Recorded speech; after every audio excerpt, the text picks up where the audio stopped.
Welcome back, everybody, to another exciting Lord Duckman production. Behind me here is a 1974 Volkswagen Beetle. Standard Beetle, not stupid Beetle. You can tell by the long hood on the front. There it is. It is a standard. This sucker is really nice. Doesn't have a whole lot of rust, but runs like crap. And that's why it's here. It also leaks really, really badly, which may or may not be part of the reason of it running like crap, because it seems to be running on 3 cylinders. And when I was pulling spark plug wires off of it, I discovered it was cylinder number 4 that I could pull off, and it would not affect how the engine runs. And when I put that wire back on, it even chokes a little bit like it's trying to run, so maybe it's like 3 1/4 cylinders. But anyway, we need to investigate what's going on.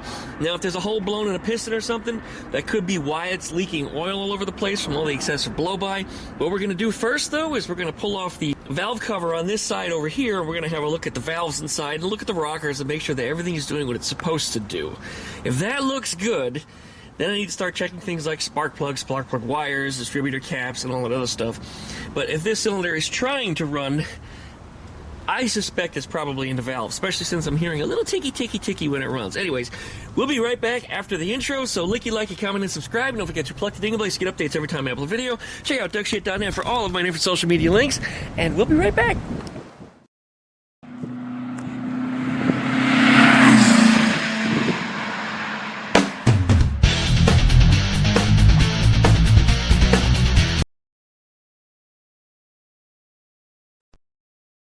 Alright, we're going to hop right on in here. When you're 6'3" and about 275, 280 pounds, this is a small compartment. Make sure we're not in gear. When we go to start it, there's radiant lights. It gives us a bit of a fight.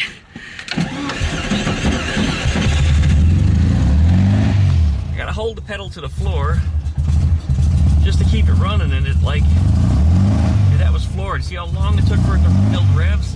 Clearly it's not running optimally at all. I mean, it was really tough getting the thing up the driveway and even harder to get it up on the ramps. But when we listen from this side,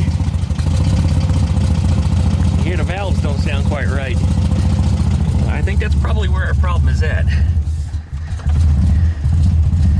It takes quite a bit to get the thing going. Looks like our fuel gauge isn't working either. I guess we'll investigate that while it's here. Also, the e-brake is funny. I have to pull it to the moon in order to get it to stop rolling. So we'll make an adjustment on that. You know what else is wrong? I noticed the clutch is floppy. That cable needs to be tightened up a few turns. Now, a few more things we'll address. And I saw this. I thought this might have been the start button when I first looked at it. Apparently, it's got a really nasty horn on the front of it. And I love it because it's obnoxious.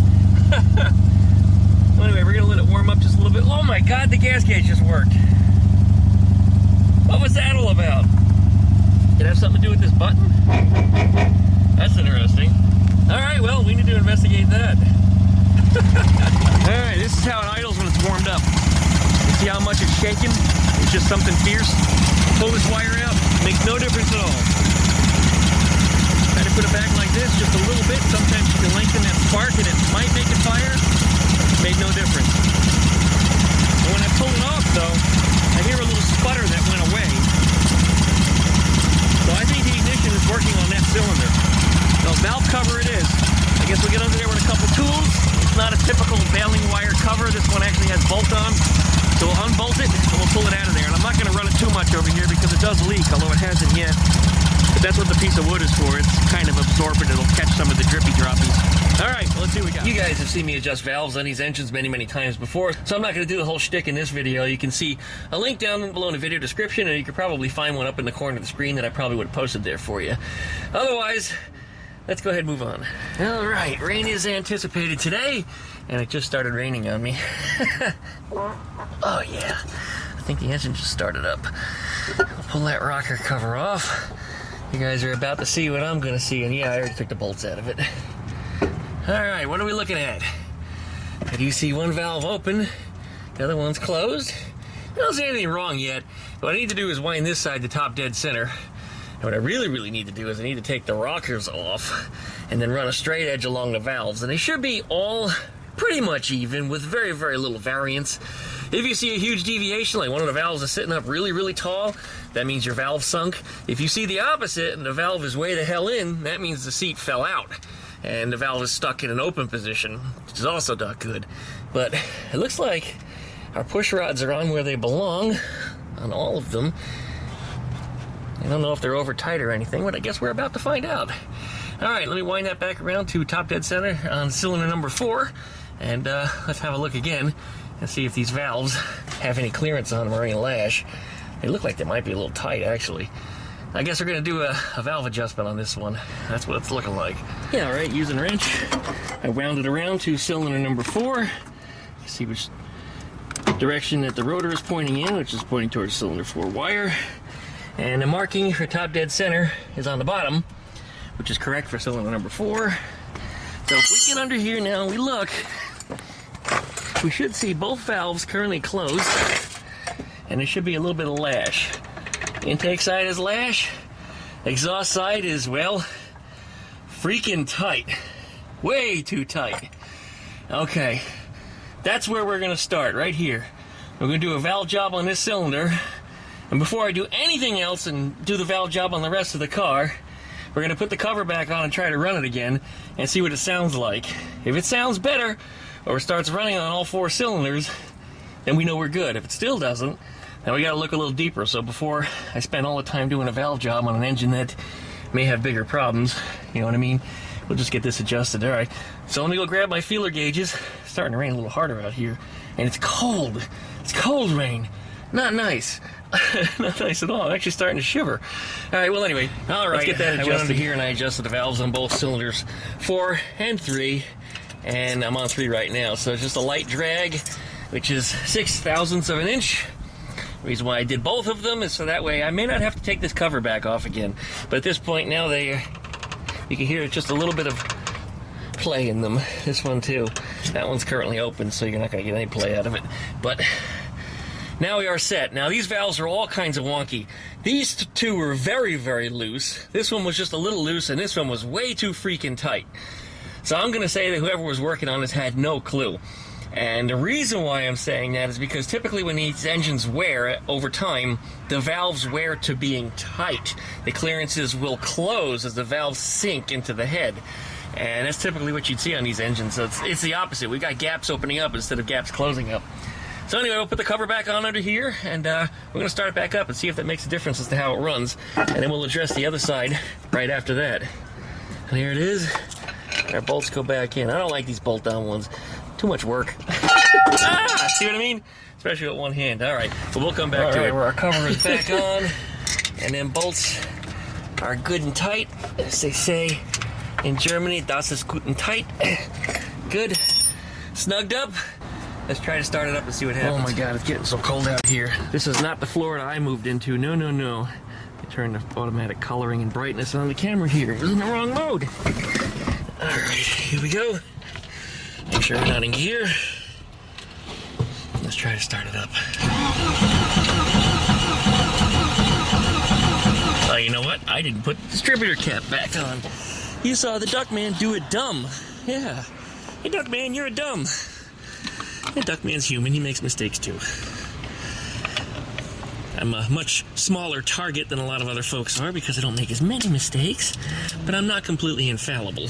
Here we are. All right, let's try it again.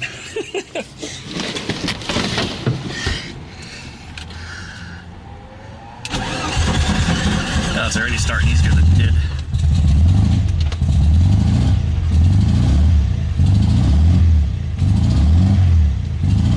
Yeah, revs build a lot faster than it did, too. We're going to have to check the other side for sure. But I just want to see if that was going to make that much of a difference, and I think it has. And the engine's still cold, so we're going to let it warm up just a moment. At least let it warm up enough. And then we're going to pull off that spark plug wire again for cylinder number 4 and see what kind of a difference it makes. Alright, we let it warm up a minute. Look at that.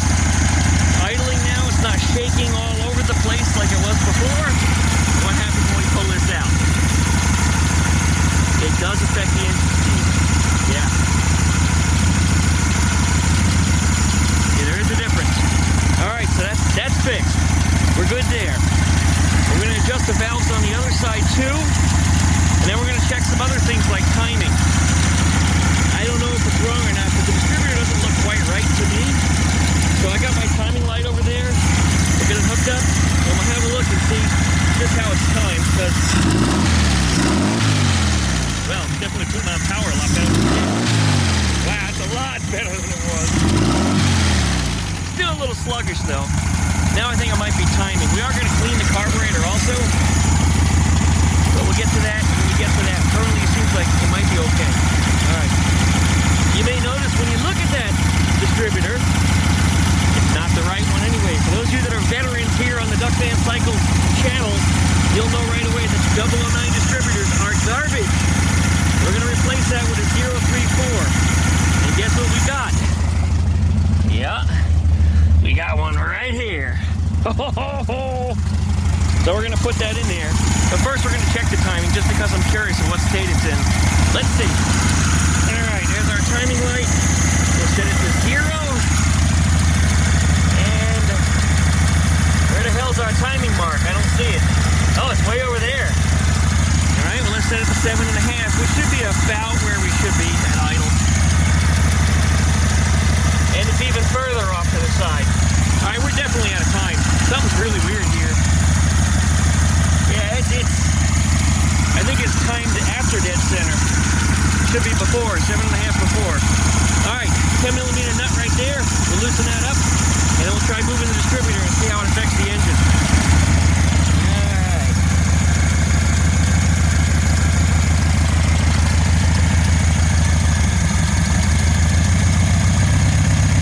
Well, would you listen to that? That's a hell of a difference already. This thing was not timed properly.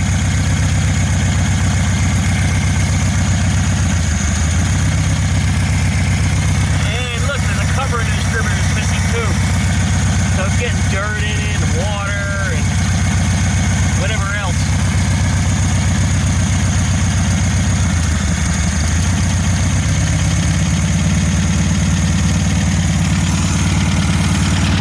Alright, let's see what our maximum is.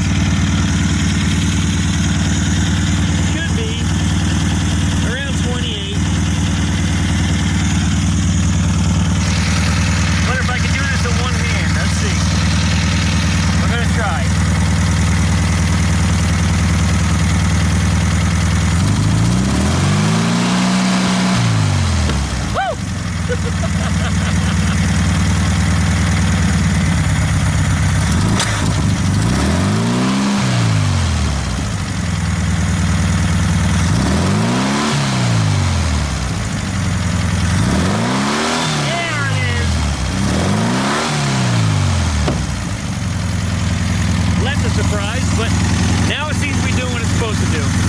Listen to it now.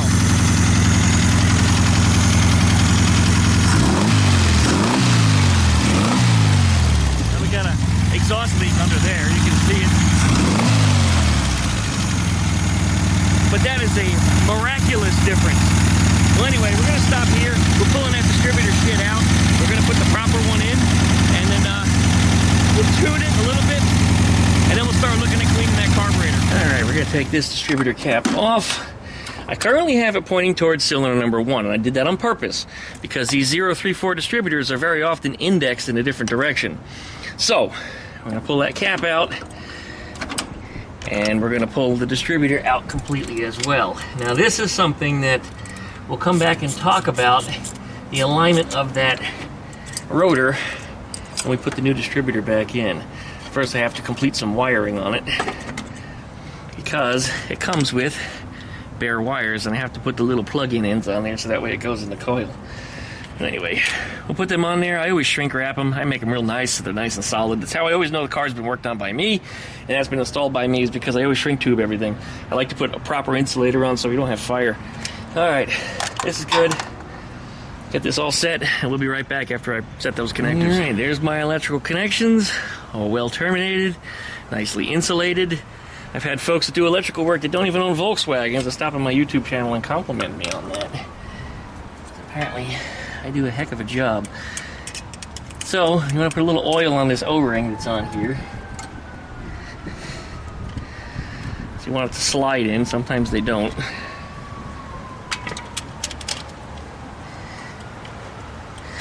And should just seat right in all by itself. There it goes.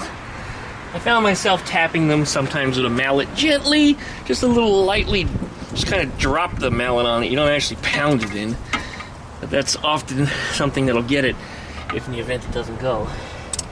Now, should be able to get the drive seated, and then we'll find where cylinder number 1 is at. And I think 1 is going to be 1 position off.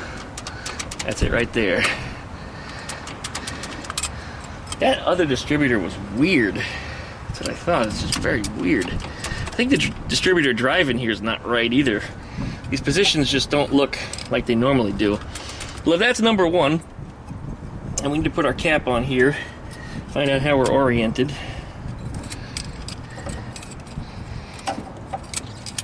Cap's going to go in just like that. So this is cylinder number 1. I presume. Let's double check. Is that in there right? Something still don't seem right.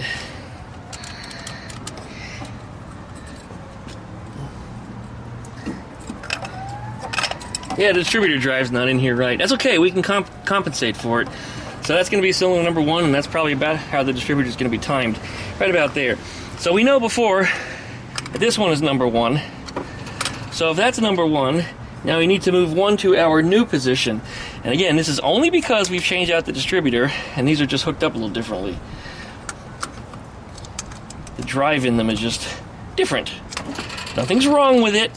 I've got a lot of feedback on that before. Something's really wrong. No, it's not wrong. It's just how they designed the distributor. When they machine the shaft, they put the end on it differently. Alright, hopefully I didn't juggle anything or cross-eye myself on this one. Did that in one of the previous videos. This is a good cap. Technically, he could keep this as a backup and use it on there. Okay. Let's make sure that we got this all... I think I did go cross-eyed and not put it on there right. Let me just double check.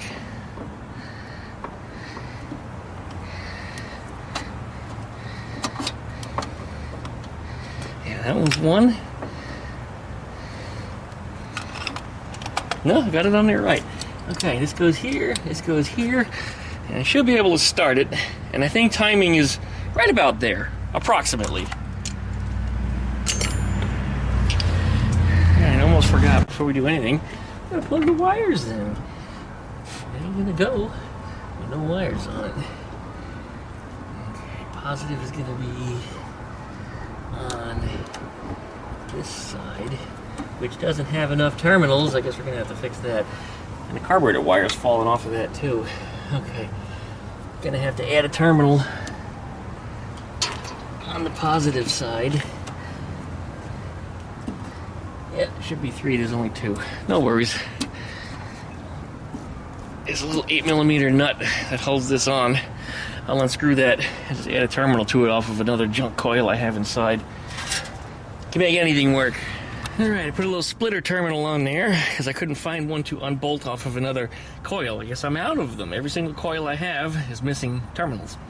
Well, I think the distributor is roughly in the same spot that it was in its previous incarnation, so the new one should function the same. If I turn the key, it should fire right up. Cross your fingers, guys. I got a feeling I put one of the spark plug wires in the wrong spot, but we're about to see. Here we go.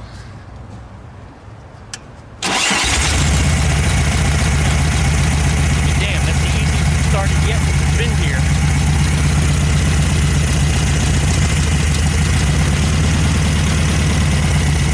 Yeah, it's in the ballpark, right about there.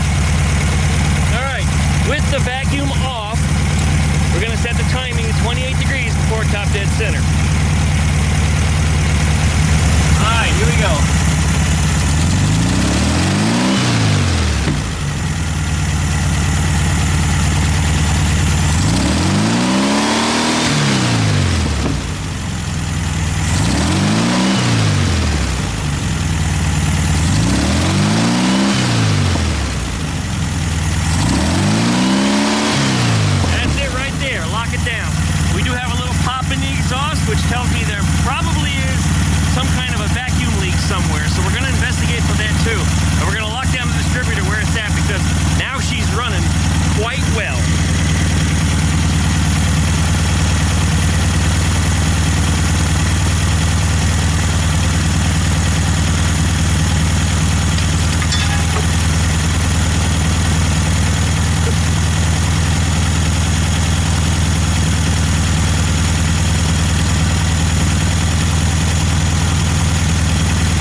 what's known as a shepherd's hook.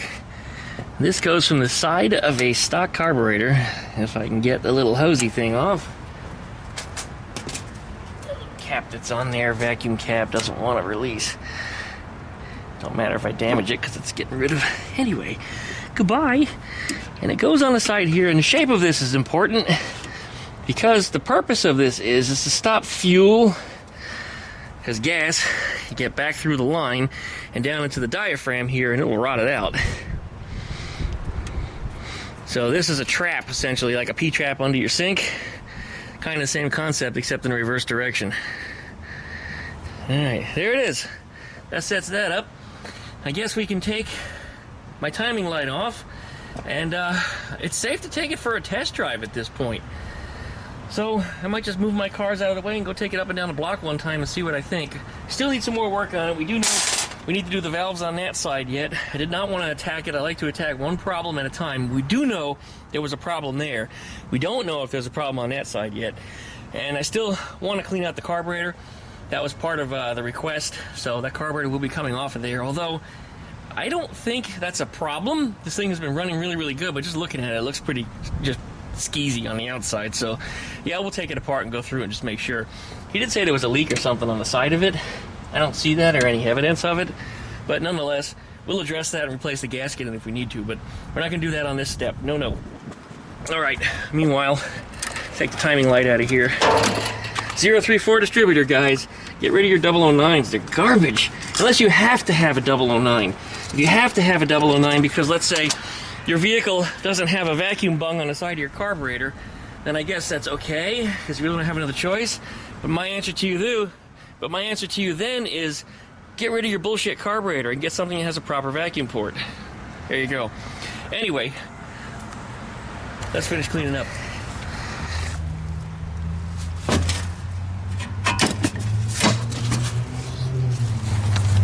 Well, while I still had the tools out, I figured let me just adjust the valves on this side. Now I can clean up and put everything away. And then we can give this thing a test ride, and I guess the last thing will be clean that carburetor. Alright, well, valves on this side, by the way, they were all adjusted fine. When I put the feeler gauge behind every one of them, they were fine. So that side was maintained. That side was goofy. Somebody did something there. That was a human intervention. That was not like something happened and the machine failed. No, that was human intervention. Somebody did something improperly. Somebody did something right on that side. I'm starting to feel cold rain drops on my neck. Alright, well, let's go ahead and stick a pin in it and take this thing for a test ride. Well, taking a little test drive here. I took it for a test drive before I got dropped off, and it was so bad I didn't even leave the parking lot. I was so unhappy with it. But right now, it's got power, but I'm hearing a little bit of a fluttering sound, and to me that sounds like it could be a loose cylinder head. What I was thinking was an exhaust may actually be a cylinder head on the right-hand side, where I saw a little smoky come from when I ramped it up. That very well might what it be. If that's the case, I gotta drop the engine to pull the whole engine out. I don't know if he wants to go into that big of a project, though. It is something that needs to be addressed, although sometimes when these engines heat up, the loose cylinder head will tighten itself up. Yeah, you hear it? It's probably a loose cylinder head. That's what it sounds like. Ruby had the same problem way back when I got her.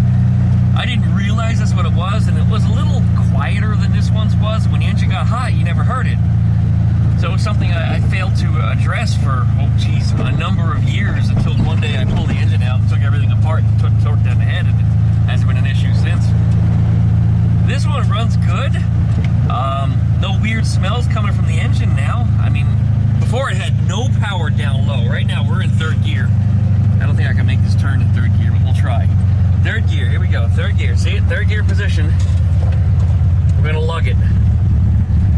Yeah, we're lugging it. It has power to push the car. It didn't do that before.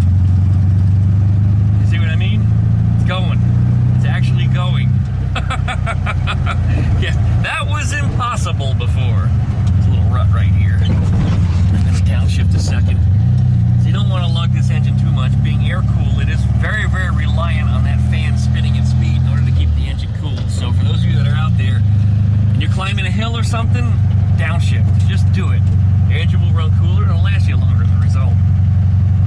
but just from the adjustments I've made on it so far, this car is dramatically different. It's a huge change from what it was, running on all 4 cylinders, and now it's properly timed with a 034 distributor that advances properly when you rump that throttle. I mean, right again, we're in 3rd gear, and it's got power.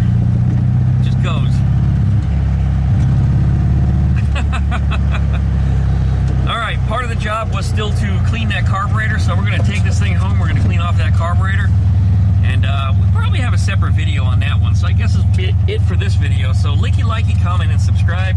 Don't forget to plug that dingle belly so you get updates every time I upload a video. Check out duckshit.net for all of my different social media links, and watch for the follow-up video on this project. There'll be something coming up soon. Is that who I think it is in front of me? No, it's not. Never mind. Oops. Helps if you downshift and put it in 1st. It's got more power down low, but not enough to be driving in 3rd gear from the stop.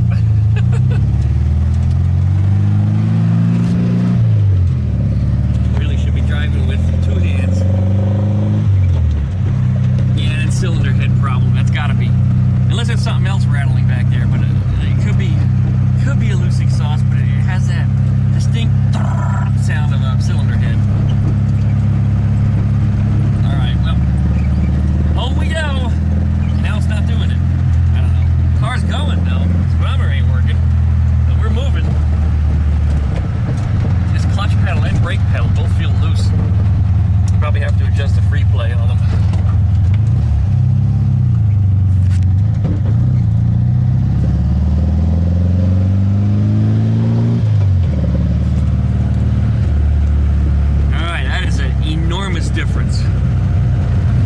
Difference. Alright, one more time. Start it up. Watch how easy it is. Oops. Made myself look bad. I had to turn the key just a little more. That gas gauge is all kinds of weird too. It goes from empty to full, it floats around the halfway point. I don't know what's accurate, but if it's doing all that, it tells me the gauge is probably good. I bet you it's the sender. Something we're going to need to look at. Alright, one more time. Here we go.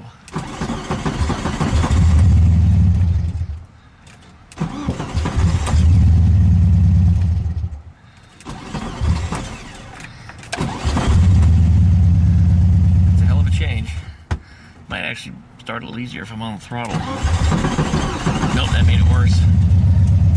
Well, it's timed properly now. Now we need to check for vacuum leaks on it because it does have a little pop on decel. We need to figure out what's going on there. The vacuum leak could be the cylinder head being loose. It's possible it could be sucking in, air there and running a little bit lean. Yeah, there's a number of things that it could be. There's stuff we still need to look at on this car, but it's just a huge change from what it was. Definitely, for sure, big changes. Alright, well, thanks for watching, everyone. See you next time. Alright, well, that big storm has finally started. Oh, boy. Ooh, I'm getting wet where I'm standing. That's going to be loud.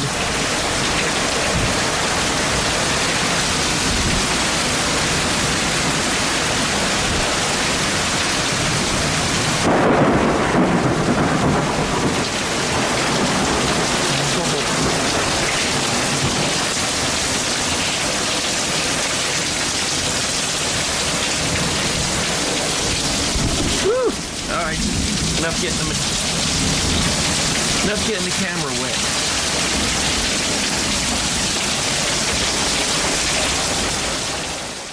Ten hours later.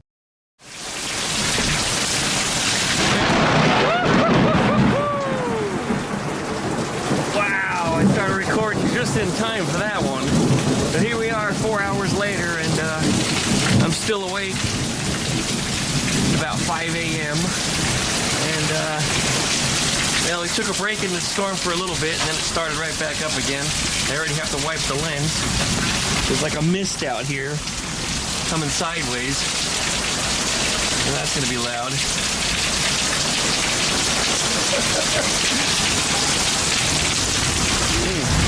Oh boy. Massive tornado warnings and all that other crap. I can tell it's raining hard. It has been raining hard because that tree branches, I can reach them right now. They're down so low from all the rain weight.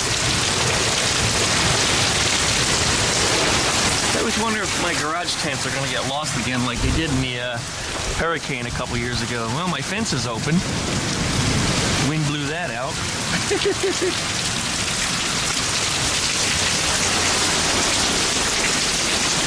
We got some 70-mile-an-hour gusts of wind in the area. The lens is all wet again. Oh boy. Alright, well, more updates as they happen. The following day. It's time to investigate yard damage. Go ahead, Duck, go outside. Oh, there's stuff down here. Side cheeks. Oh, look at that. Got a branch down. This thing is down. That's down. There's sticks and stuff. I don't want to walk under that. They're going to cut that down soon anyway, but I'm not walking under that. But I can't believe that after all those hurricanes and stuff, we still haven't lost those death limbs. The bus used to be here, and one morning I came out and there was this huge limb that was as big around as my leg. It had stabbed a hole in the ground about a foot deep right there, and that's where I was standing working on the corner of the bus just the day before. So I don't stand underneath those for any length of time. But yeah, anyway. Alright, any other damage to speak of? The bus body didn't go anywhere. Good, we need to work on that soon. We got a meeting about that tonight too. Volkswagen Club meeting. That I flipped over, so that's not anything. All their tarp roofs have all blown off. Oh no, look, my plants are down. And they're eating all the peppers and leaves off of them. You chickens suck. Eating all my trees. These things always fall down. I figured they wouldn't with no leaves on them, but yeah, they fell down anyway. Did they pick off this good pepper and take bites out of it? Oh, that one's still salvageable. That's the way I like them, when they're still a little green. Alright.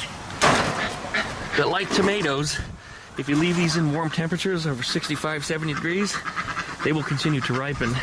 And that's why we got these all ripening now, because, well, last night it actually broke 70 degrees. So all these green peppers all started to get warm.